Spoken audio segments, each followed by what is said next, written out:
has officially thrown out about 80% of the claims made by Justin Baldoni in his countersuit to Blake Lively, most notably the claims around defamation, which was the biggest one, false light, which fell apart because of the defamation piece, and also civil extortion. Now a federal judge in New York dismissing Justin Baldoni's lawsuit against Blake Lively. The It Ends With Us director and actor had filed a $400 million lawsuit against Lively, her husband, Ryan Reynolds, also their publicist, alleging extortion and defamation. This is a developing story. We will continue to update you as we learn more. Blake Lively just dropped her lawsuit against Justin Baldoni because her lies got exposed in court. But this next twist? Game-changing. Court filings from her deposition just leaked, and they're brutal. She had zero proof. Not one solid receipt to back up her story. And her own past interviews? They made her look guilty. It's not just bad. It's over. But it didn't end there.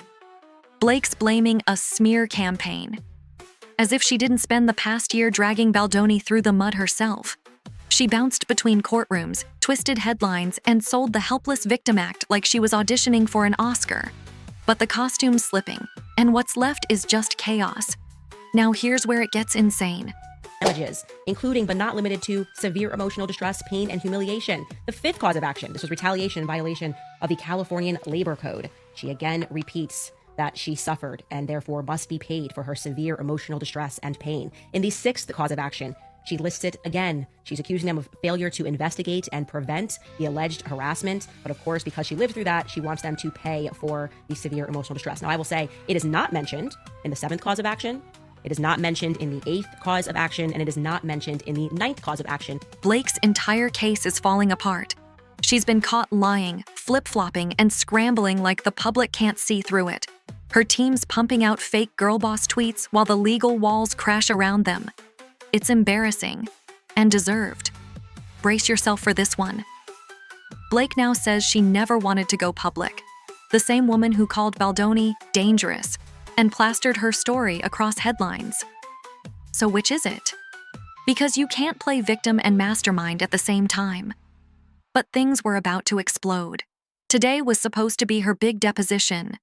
The one day she couldn't hide behind Photoshop and PR. Just real questions, under oath. But knowing Blake, she probably has another excuse ready, like she always does. And it gets even messier.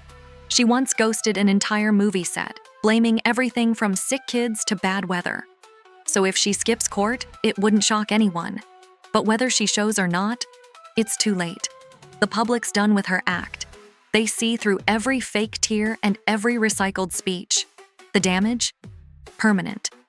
Blake Lively has just responded to Justin Baldoni's huge loss in their legal war today. A judge has thrown out all of Justin Baldoni's lawsuits against Blake Lively, the New York Times, Leslie Sloan, and Ryan Reynolds, and Blake has now posted to her Instagram sharing the news. Blake has just uploaded this to her story, saying, "Last week, I stood proudly alongside 19 organizations united in defending women's rights to speak up for their safety. Like so many others, I felt the pain of a retaliatory lawsuit, including the manufactured shame that tries to break us. While the suit against me was defeated, so many don't have the resources to fight back. I'm more resolved than ever to continue to stand for every woman's right to have a voice in protecting themselves, including their safety, their integrity, their dignity, and their story. There are protections out there. Check out some of the incredible organizations below for resources and information. With love and gratitude for the many who stood by me, many of you I know, many of you I don't, but I will never stop appreciating or advocating for you." Here's where the mask falls off. Blake Lively can't even keep her own lies straight. One day she's crying about harassment. The next, she's brushing it off like it was no big deal. It's whiplash. And while she's flipping her story like a pancake, guess who's making it worse? Ryan Reynolds. But it spirals from here. Instead of staying quiet, Ryan stormed in trying to be the PR knight in shining armor, but ended up setting the whole castle on fire. He ran his mouth in public, thinking he could protect Blake and his image. All he did was drag them both straight into the mud. Now here's where it gets insane. Let's rewind to July 2024. Deadpool and Wolverine premiere. Ryan Reynolds, standing in front of Hollywood's elite, gets on stage and calls Justin Baldoni a predator.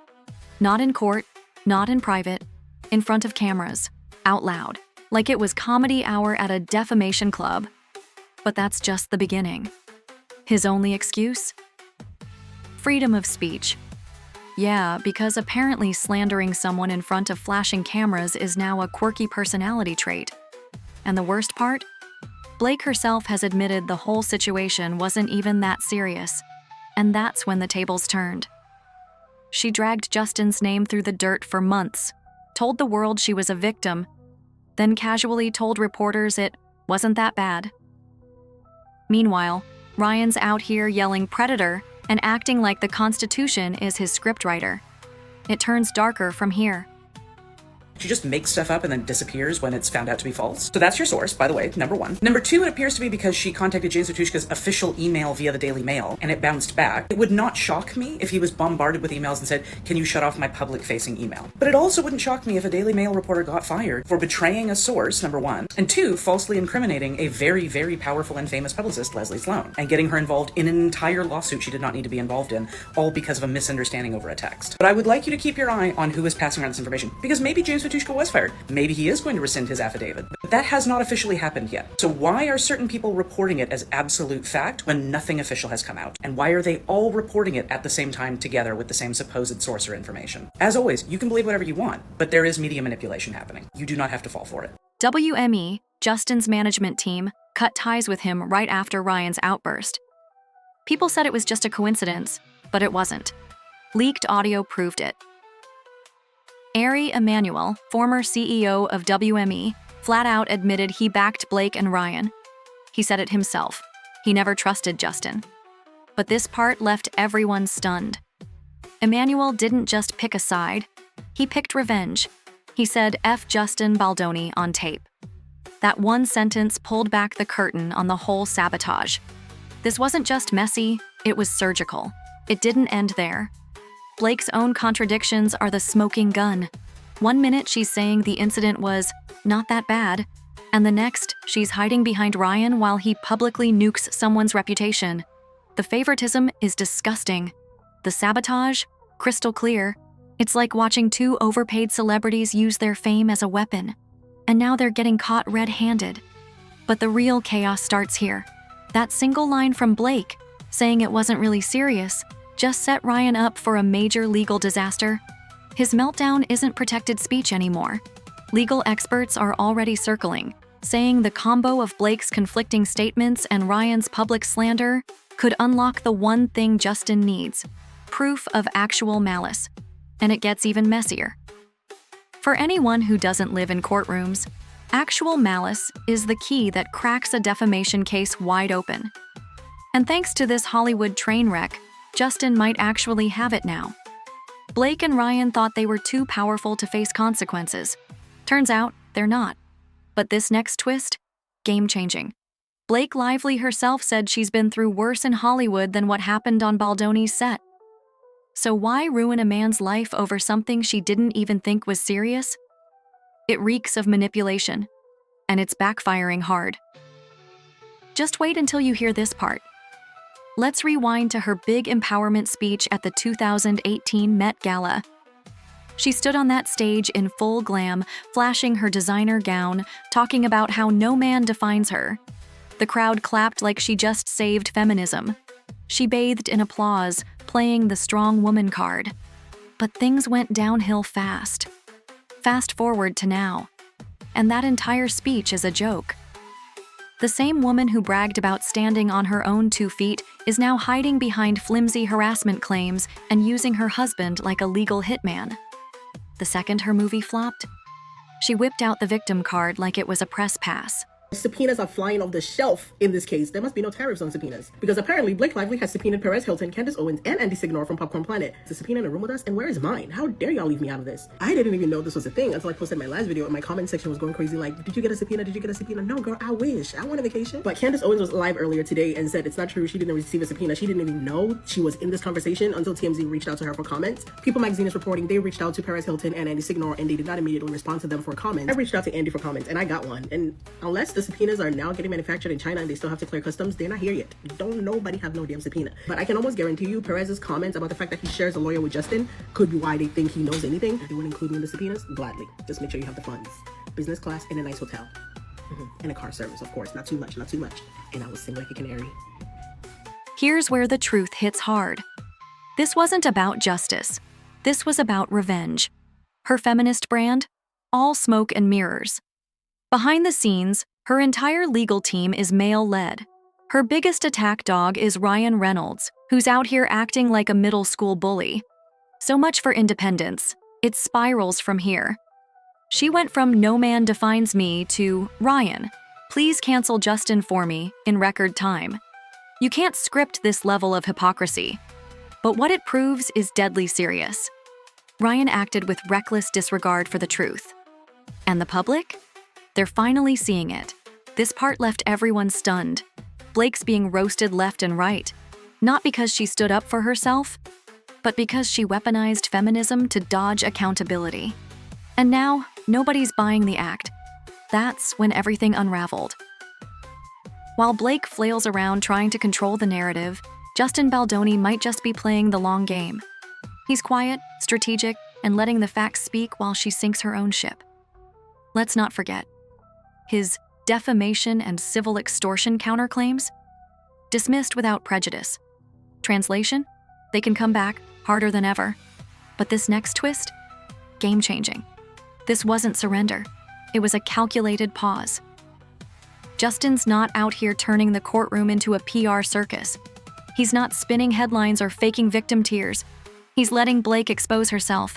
And it's working. It didn't end there. While Blake's narrative falls apart, Baldoni's support is growing. Friends, colleagues, industry power players. They're backing him publicly, calling this what it is, a straight-up character assassination. And they're not holding back. But the real chaos starts here. Blake's fanbase? Cracking. People who once worshipped her red carpet looks and empowerment speeches are waking up to the truth. The feminist icon they thought they had might just be a master manipulator. And it gets even messier. Blake's not backing down. She's doubling down. Still pushing the harassment claims like the story hasn't changed 10 times already. But the cracks are gaping now. Every subpoena, every reworded statement, every attention-hungry stunt. It's all making her look worse. Technically, I did cover Blake Lively's lawsuit when I went over the claim, which you can watch in the playlist if you haven't already seen it. Yes, on New Year's Eve, she did officially file a lawsuit, which said in the headlines that it was for emotional distress and mental anguish. A lot of people who just went by the headlines and said, oh, I thought it was about sexual harassment, clearly not, didn't read the actual lawsuit. Now, the reason why I didn't go over the lawsuit is because it is exactly what we already went through in the claim, but at the very end are the causes of action. A cause of action is a set of facts that legally justify a person to bring a lawsuit against another, and this is her first cause of action. Sexual harassment in violation of Title VII. Second cause of action, retaliation in violation of Title VII. Sexual harassment in violation of FEHA. Fourth cause, retaliation in violation of FEHA. Retaliation in violation of the California Labor Code. Failure to investigate, prevent, and or remedy harassment in violation of FEHA. Aiding and abetting harassment and retaliation in violation of the FEHA. Breach of contract, the actor loan-out agreement. Breach of contract, the contract writer agreement. Intentional infliction of emotional distress. Negligence infliction of emotional distress. False light invasion of privacy. And the very last cause of action, which is the 13th one, is sexual harassment in violation of California Civil Code. And at the very bottom, she is asking for money judgment that will compensate damages, including consequential damages, loss of wages, earnings, and all other sums of money, together with interest on the amount in an amount to be proven at trial. And as I've said before, none of this is my opinion, but just another update. This part left everyone stunned. Even her most loyal supporters are stepping back. They've seen enough. Her narratives built on contradictions, courtroom games, and overproduced victim monologues. And the public? They're done being played. Now here's where it gets insane. While Baldoni gears up behind the scenes, Wayfair is reportedly preparing to unleash receipts, real ones. And Blake? She's stuck in a loop. Lawsuits, contradictions, awkward podcast appearances, and a social media army that's slowly disappearing. But then everything changed. Blake Lively's Hollywood fairy tale, the one she spent years polishing, is disintegrating faster than her PR team can tweet empowerment quotes. And the irony? It's the most entertaining thing she's ever produced. Brace yourself for this one. Even the media's turning on her. Megan Twohey, in her New York Times podcast, was supposed to give Blake a soft, tear-filled platform. Instead, she shredded Blake's story live, calmly pointing out the same contradictions the internet's been screaming about for months. And that's when the tables turned. The narrative collapsed. Blake tried to twist basic behind-the-scenes creative drama into a scandal. But instead of looking brave, she looked calculated. She handed the internet the blueprint for her own takedown. Here's where the truth hits hard. Blake didn't expose corruption. She exposed herself. Her credibility? Torched. Her lawsuits? Useless. Her fan base? Disillusioned. And she did it all without anyone else lifting a finger. It goes completely off the rails now. Every new move Blake makes, every fake tear, every desperate headline, every ghost-written apology, just adds fuel to the fire. She's spiraling in public, and the internet's eating it up. There's no way back from this, and the world knows it now. Blake's lies caught up with her, and this time, there's no fairy tale ending.